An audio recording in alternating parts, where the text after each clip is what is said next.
pijakan logika saya. Nah, ketika saya melihat COVID ini, awalnya saya sempat percaya. Jadi awalnya saya sempat percaya berapa hari gitu jika ini virus ini memang dari Cina, dari binatang segala macam. Karena ini kan diberitakannya seperti itu. Tapi ketika saya coba cari informasi dari sumber-sumber lain di luar mainstream media, saya banyak menemukan fakta-fakta yang menyimpulkan kebalikannya gitu loh. Jika virus ini adalah man-made atau dibuat oleh manusia, jika COVID ini adalah sebuah skema, dan mungkin ada hubungannya juga dengan kasus Pizzagate, itu jejaring pedofilia Gedung Putih yang sudah membunuh banyak orang yang mencoba membongkarnya.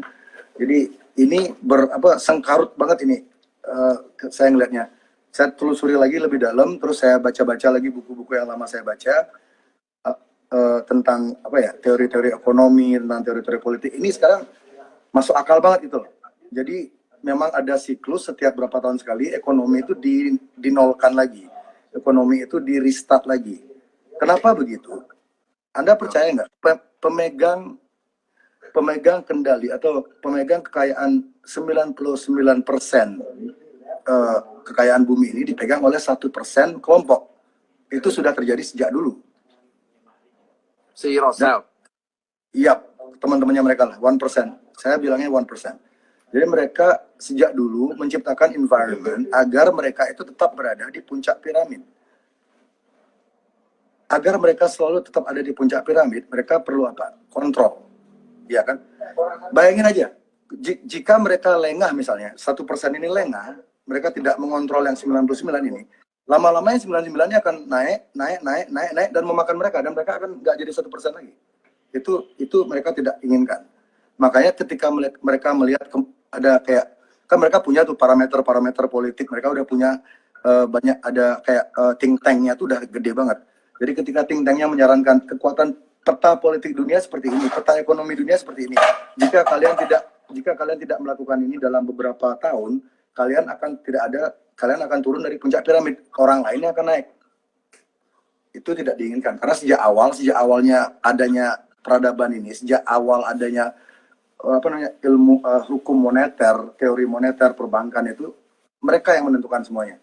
Kenapa jadi, kalau beli C berarti, tapi secara umum percaya nggak sih kalau COVID itu ada?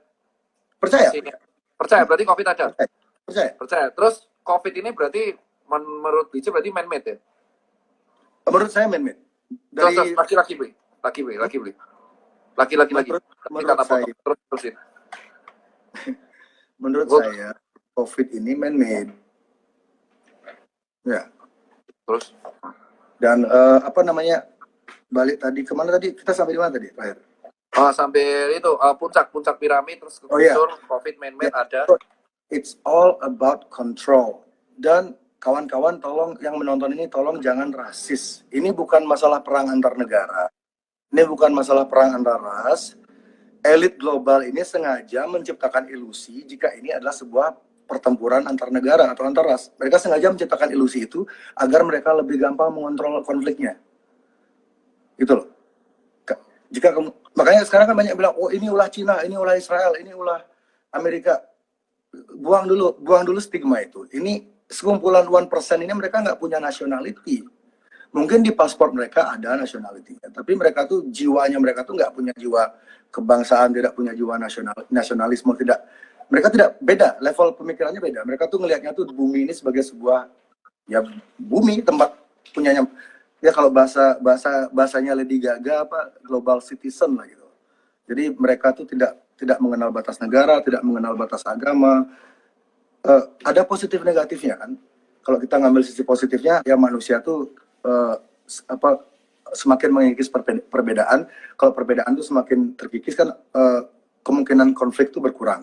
Tapi kalau kita melihat sekitar negatifnya, jika manusia itu seragam, maka akan ada beberapa kelompok yang dengan gampang memanfaatkan atau mengontrol kita, dan mereka mendapatkan keuntungan. Sementara yang kebanyakan orang akan dimanfaatkan aja, karena kalau kita ada seragam, misalnya kita sudah dipakai microchip semua, kita dipakai vaksin semua, kita seragam semua, udah pasti ada yang kontrol dong. Nggak mungkin kalau kita semua seragam tuh nggak mungkin nggak ada yang kontrol.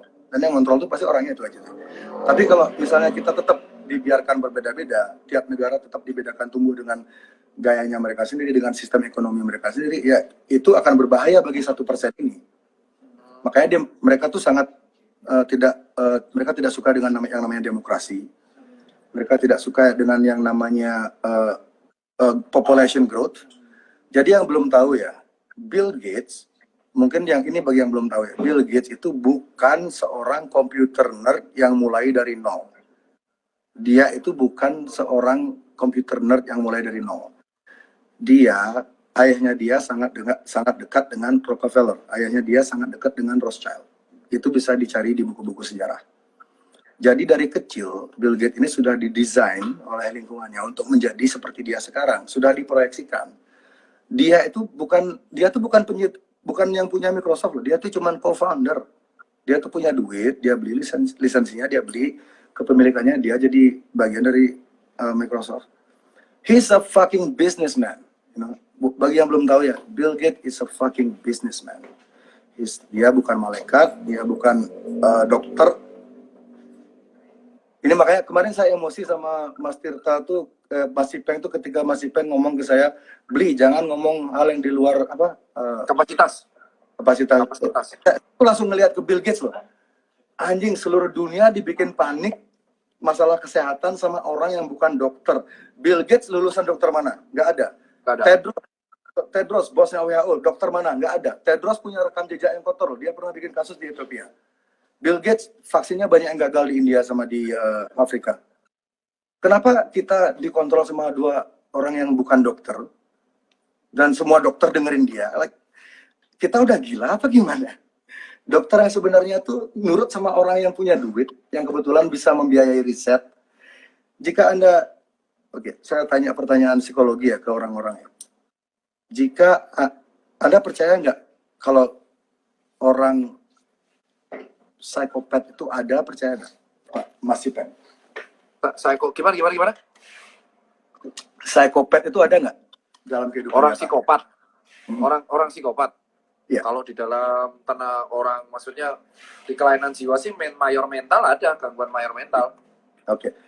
Orang serial killer termasuk psikopat atau dia jujur, kalau orang serial killer jujur aja kalau dia mati dia memiliki hampir semua sih ada kelainan mayor mental mereka, kelainan mayor mental gitu. Ada yang bisa disebut schizophrenia, ada yang bilang bipolar, ada yang bilang maniak gitu. Iya, betul. Psikotik. Jadi orang-orang dengan masalah kejiwaan kayak gitu ada di sekitar kita dong berarti. Ya, emang. Ya. Bayangkan sekarang, serial killer aja ada. Orang pemakan kanibal aja ada. Kenapa milioner atau triliuner yang punya duit banyak banget, dari mana kita tahu mereka tuh nggak punya sifat-sifat kayak gitu? Itu. Apa jaminannya orang-orang itu memang benar-benar lurus, sementara rekam jejaknya sudah banyak menunjukkan keganjilan? Kalau kamu mau, dan yang membuat nama mereka selalu bersih adalah balik lagi ke musuh bersama kita tadi, mainstream media. Mainstream media selalu melindungi image orang-orang ini. Kalau kamu ketik di search engine ya, di Google dimanapun, kamu coba cari dirt-nya, you try to dig cari kasus-kasus lama mereka tuh, susahnya minta ampun Mas, susah banget. Karena sudah ditutup oleh ribuan berita bagus tentang mereka. Contoh. Ini kita balik ke konteks ini ya, konteks ke kasus COVID ini ya. Hidrokloroquine, itu contoh. Ketika beberapa dokter, ini awal April, beberapa dokter di Eropa, Amerika, India menemukan mereka berhasil menyembuhkan pasien COVID dengan hidrokloroquine dicampur dengan zinc. Zinc itu apa Mas? Vitamin C ya? Zinc itu jenis vitamin multivitamin sih, bukan ya suplemen lah. Zinc Zn itu kayak ion sih, Zn. Mineral. Jadi bukan cuma satu dokter, banyak dokter yang berhasil menyembuhkan pasien dengan itu. Harga hidrokloroquine itu 60 sen. 10 sen. harga hidrokloroquine itu per butirnya 10 sen, itu 1.600 rupiah.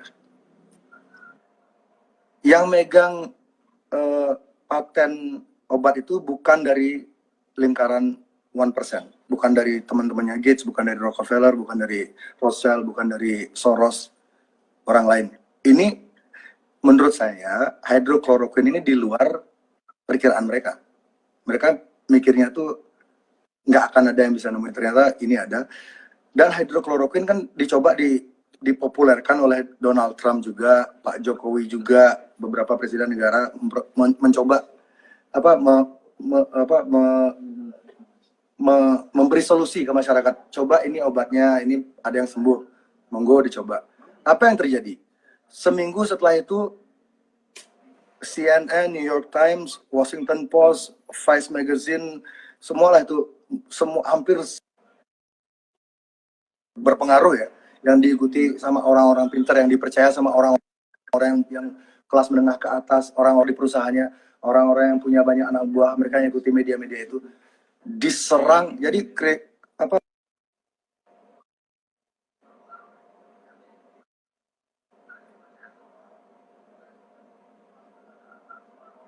Buset, bentar, gak ada suaranya lagi ketika dia bahas CNN.